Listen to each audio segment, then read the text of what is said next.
Hello, good morning. It's Monday the 23rd of November, about a week and a couple of days before the second lockdown in the UK ends. I'm just coming out this morning to review a piece of kit I bought recently. Before I begin, just like to say thank you to everyone for watching, and please do consider subscribing. They won't always be cycling videos, sometimes it'll be camping, adventure, all sorts of things. Today I'm out on the Two Tunnels Greenway, just past Midford Station. It runs along the course of the old Somerset and Dorset Railway. I've just cycled here from my home, about 3.5 miles away.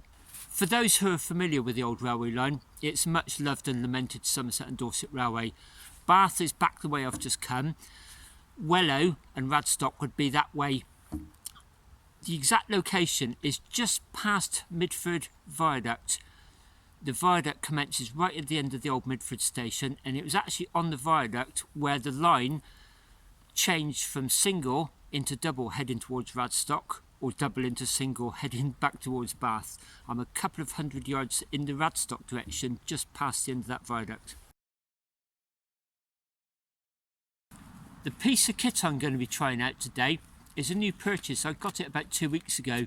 It's a Tomshoo portable backpackers stroke cyclist wood burning stove for camping. The reason I bought it is because I want to do a lot more winter camping this year, and I started seeing other people using them on some of the YouTube camping pages that I follow, and I thought, hey, I wouldn't use it for cooking, but I could possibly use it as a fire, because if you've been watching my recent camping videos, you'll see I've started using a millet stick table, and recently I bought a geographer's stool, and I thought maybe, just maybe, it might be possible to sit outside on a winter camp on a chair round a table with a wood burner going. It's very lightweight and compact, 204 grams they say, that's just over 7 ounces. It's very thin, comes in its own canvas bag. To give you an idea of its size, that's it compared against my hand. I'm going to take it out now, assemble it, show you how it goes together, then I'm going to light it, and I'm going to do some cooking this morning. I'm going to try and make myself a cup of coffee and a couple of bacon sandwiches. So it all comes flat packed, it's very lightweight, it's nice shiny titanium. I'm pretty sure it's not going to stay shiny after its use, but again, that's what I want to find out today. So you assemble it, it's ever so easy. There's 3 side panels, a front section, the fire burner itself, and a couple of cross supports. Because I don't know where I'm likely to be using it, I've actually bought some silver foil out to collect any ashes and stop it scorching the earth, and also an old pie container. It's not the ideal size. I think a rounded one would probably be more ideal, but this is just to gather the ashes. What I really don't want to do is damage the soil in any way, so I've probably taken more precautions than I need to. Let's get it assembled. So the 3 side panels are exactly the same. You see there's these little hinges there, and they're just childishly simple, just slot into each other. And the same with this side. You've got 3 sides of a fairly flimsy structure. Now you've got the ash plate, the burner, that's where the actual fire is going to be, and you'll see there's these 3 tabs, and they correspond to these 3 slots inside the structure. So just put that in place.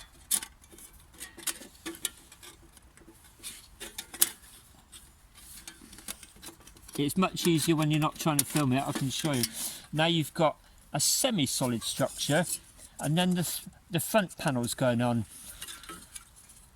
You've got the same hinges on the right hand side that press upwards,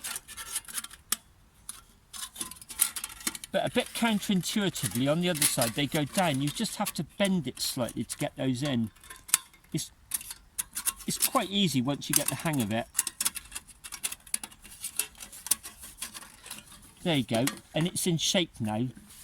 I think the reason for those being alternate directions is it's probably going to warp a little bit and go out of shape as it heats up, so that's probably going to give it more integrity. That's my opinion anyway, I could be wrong. And then you get these cross supports at the top for any cooking you might want to do. And again, I think as it heats and warps, it's probably going to keep it more in shape as well. Again, I've never used one of these. These are just guesses. There we go. Because this is a first experiment with this, and because it's been quite damp recently, I've bought some wood from home. I was doing some property renovation during the summer, so this is just an old floorboard. So I'm just going to make some tinder up first of all.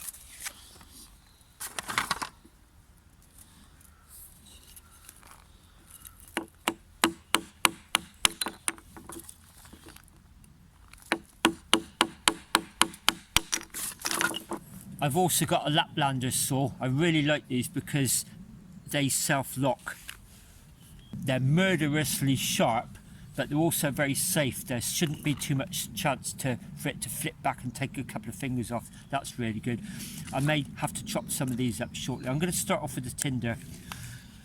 And it's been a long time since I've used this, but when I was looking for a kit the other day, I came across my old fire steel, so I'm going to try and start the fire without a lighter, the natural way. I've got my tinder there ready. I've got some logs just underneath the camera. I've made a little starting platform there. I bought out these cotton, I think they're makeup wipes, face wipes. You get hundreds for a couple of quid. They're really good for starting fire. I've also sprinkled some sawdust on that. So let's see if I can still start a fire the natural way.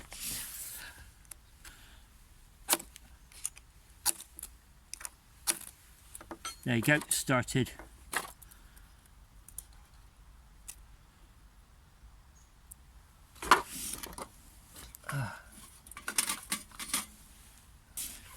It's starting to go quite well already, and I can see the supports in the inner are starting to scorch a little bit.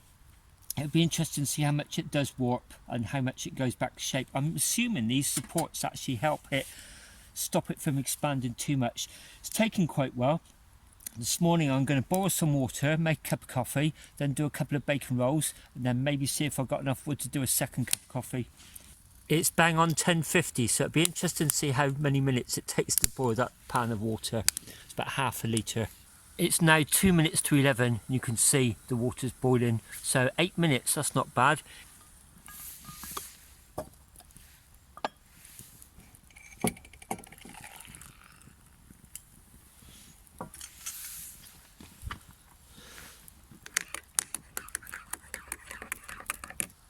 Time for breakfast.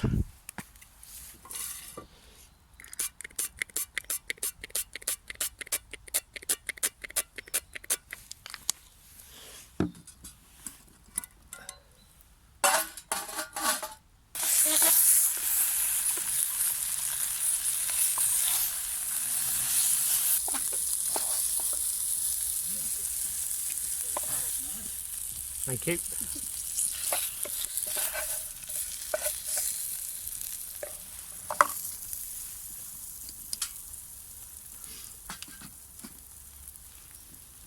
One bacon sandwich ready, one on the go. Boiling water for my second cup of coffee. I've even bought some ketchup. Bacon sandwich and a coffee. Bon appetit. One bacon sandwich eaten. Just boiled some more water. You can see it steaming away. Steam on the Somerset and Dorset for the first time since 1966. Bacon sandwich number 2.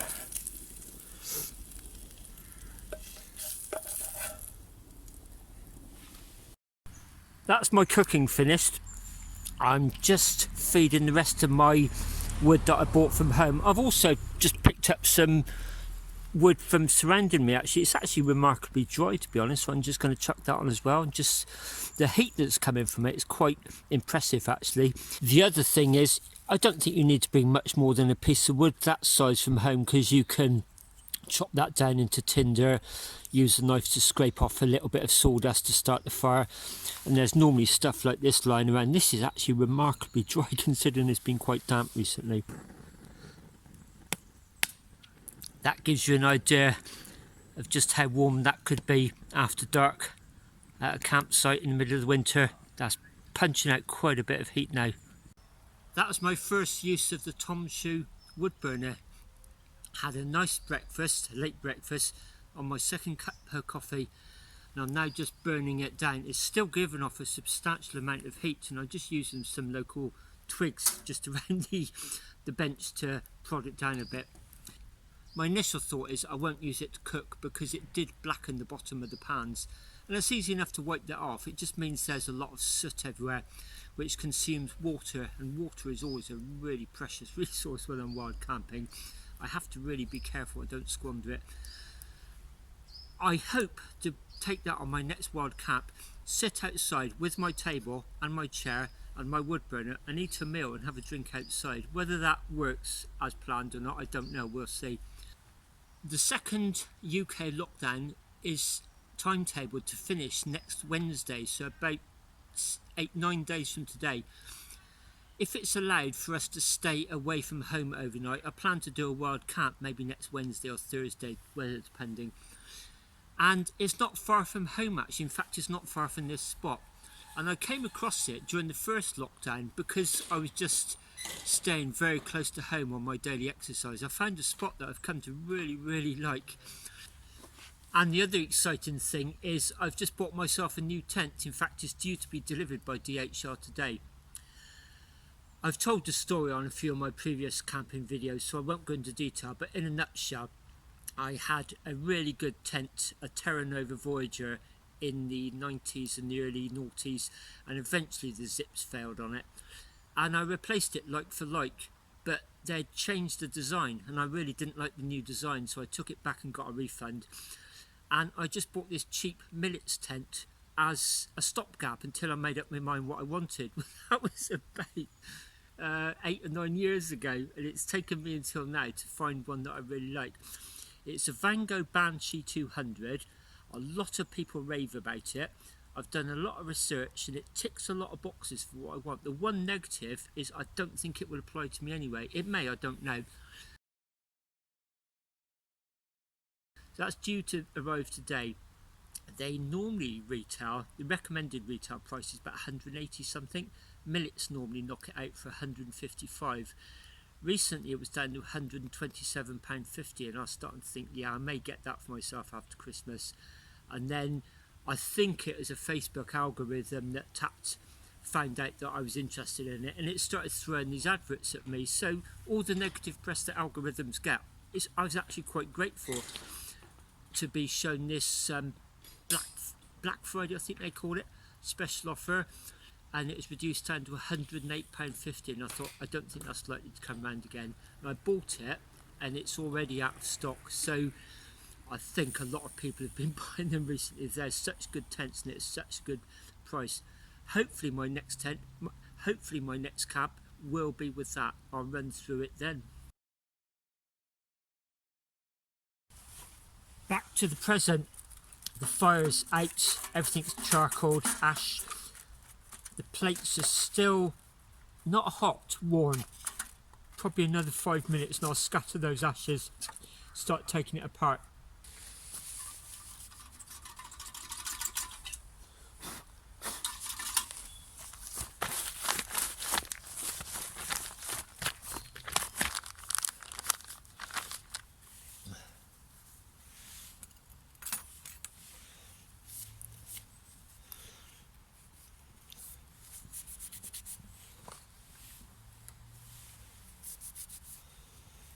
Oh, not as bad as I thought it would be actually.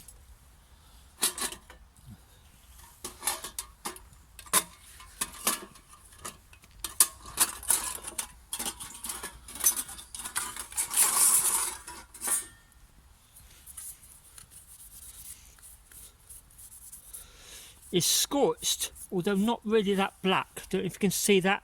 It's that purpley, just before the rainbow colour metal gets. Oh, there's the inside's quite sooty. You can see I came prepared with wet wipes because I suspected this would be the case. I didn't want to use more water than I needed to. Wet wipes are ideal for that.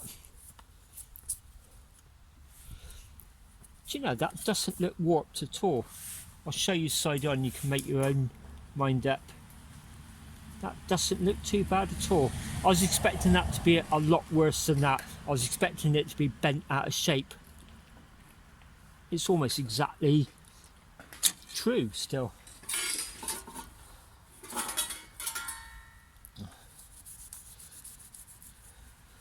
That's the place that's had most of the heat. Let's see what that's like. Again, discoloured. I think they call it tempering, don't they, when metal starts to heat and you get the start of the rainbow colours is purpley and violet blue. But bearing in mind that's where the heat was, that is slightly misshapen, it's got a slight bend in it. Well, the end result then, the outsides of the sides just gone slightly bronzed, a little bit of tempering there, some soot and some scorch marks on it.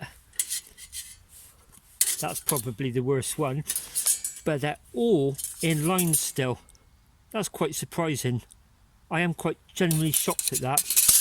That has warped slightly, but I don't think that's going to hinder it that much. Just all it really needs to do is line up the slots, need to line up with these tabs. I think that's going to be quite easy to bend it back into place. In fact, I'm going to give it a quick go.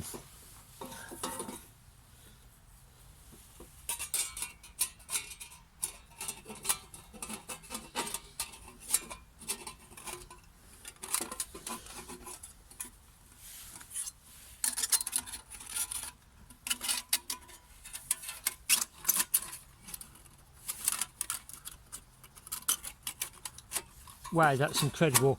That really has gone back together really easy. I really was expecting that to be all warped and bent out of shape and difficult the second time. Wow, I'm actually pretty impressed with that. Very impressed. Final bit of scuffing, make sure everything's just buried and covered and dispersed.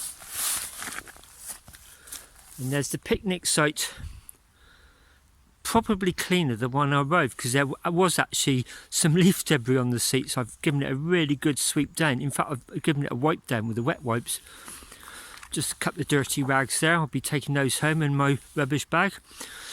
Finished packing the bike up. Head back that way through the 2 tunnels back to my house in Bath. And I'll finish the video now by saying thank you very much for watching, and as usual, till next time.